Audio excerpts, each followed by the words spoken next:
Analizar el tema, para eso hemos invitado al programa de hoy aquí a Mano Limpia al doctor Carlos Pera, cirujano plástico. Doctor, gracias por estar con nosotros en el programa. Le damos también las buenas noches desde la Gran Manzana. Está en Nueva York Spencer Aronfeld, abogado especialista en mala práctica médica. Muy buenas noches y gracias por estar con nosotros. Gracias, señor. Usted, para lo sepan ya los televidentes, usted ha representado a personas que fueron víctimas del llamado doctor Cemento. Sí, desafortunadamente nosotros tenemos muchos casos en los Estados Unidos de víctimas de cirujanos plásticos que no son cirujanos plásticos, que están practicando medicina sin licencia. Y esto es muy común aparentemente en las comunidades cuando hay muchos latinos que no saben cómo pueden verificar que un doctor médico tiene licencia para practicar. Vamos más adelante, durante esa entrevista, que usted nos dé los detalles y nos explique cómo verificar esto.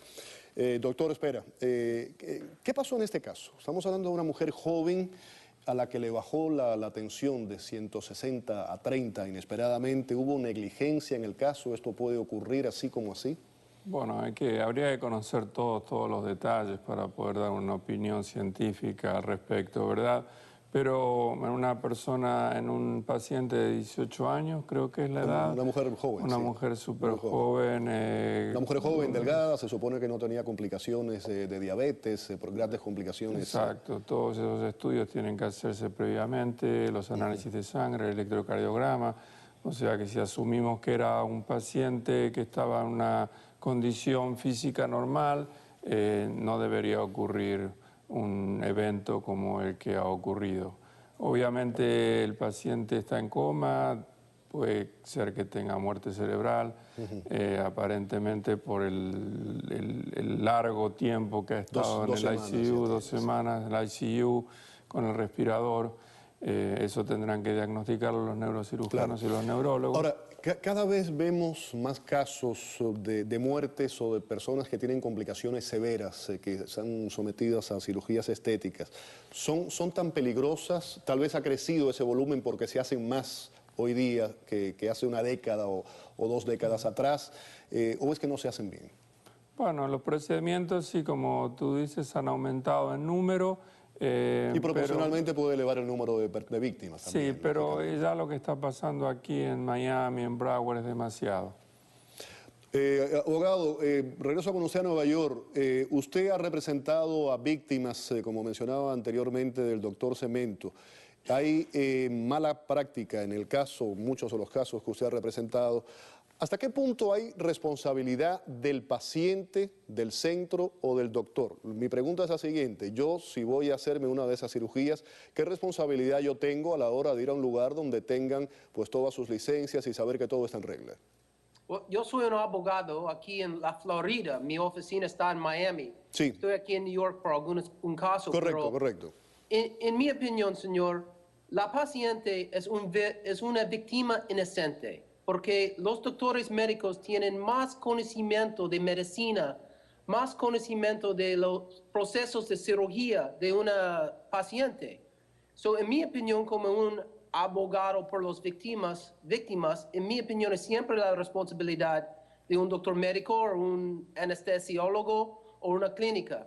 El problema en Miami, y especialmente en la Florida, es los doctores pueden practicar medicina sin seguro de malpráctica. Muchos doctores vienen a la Florida para dejar servicios de cirujano plástico porque hay una demanda grande. Mucha gente en la población querían tener este tipo de cirugías electivos y no tienen seguro de malpráctica para proteccionar sus pacientes en caso que hay un accidente o una deformidad o en caso que una persona va a morir. No tiene una protección por las víctimas. Ahora, doctor, espera, muchos de estos casos se dan porque, evidentemente, si no tienen, no son médicos, cirujanos reconocidos o no tienen las licencias reglamentarias, ofrecen precios mucho más baratos. Y mucha gente dice, bueno, me van a cobrar la mitad o muchísimo menos y por eso voy, ¿no? Es un problema tal vez económico también, sí, pero a riesgo de la salud. Sí, exactamente. A veces uno escucha que el paciente dice, bueno, y ahora lo más importante, ¿cuánto me va a salir el procedimiento? Eso no es lo más importante. Lo más importante es quién lo está tratando, qué es lo que le van a hacer y cómo lo van a atender y cómo lo van a cuidar, no el precio. Doctor, se sabe, por ejemplo, que esta joven había tenido problemas y sé que usted no tiene el cuadro y no le puedo pedir que haga un diagnóstico así como así, pero vamos a dar un poco más de detalles sobre este caso. Esta joven, por ejemplo, hablábamos anteriormente, joven, sin aparentemente problemas de salud. Sin embargo, sí se sabe que tiene un niño y a la hora de dar a luz durante el parto tuvo también complicaciones, severas complicaciones. ¿Puede haber alguna conexión entre aquello que ocurrió durante el alumbramiento y esto ahora? No, los pacientes obstétricos, o sea, los pacientes que van a tener un niño, la paciente embarazada está en un estado realmente muy delicado y cuando tiene complicaciones es aún más delicado. La presión arterial es muy inestable y pueden sufrir toda clase de complicaciones rápidamente. Es completamente diferente a una paciente que está en estado normal. Yeah. Abogado Aronfield, anteriormente usted me decía que iba a dar una serie de detalles de cuando vamos a una oficina médica, qué es lo que debemos buscar, qué tipo de licencia, qué tipo de permiso. ¿Pudiera ilustrarnos al respecto? Sí, la cosa más importante es una paciente por una cirugía electiva necesita investigar su cirujano y la clínica y el anestesiólogo antes de la cirugía. Pero ¿cómo se hace eso? Cuénteme cómo se hace eso para las personas que no sabemos. Necesita contactar con el Internet el Departamento de Salud de la Florida, porque el Departamento de Salud tiene un sitio en el Internet para dejar información para verificar que la persona tiene una licencia válida en la Florida y también que es un doctor de cirugía plástica, un doctor de cirugía cosméticas.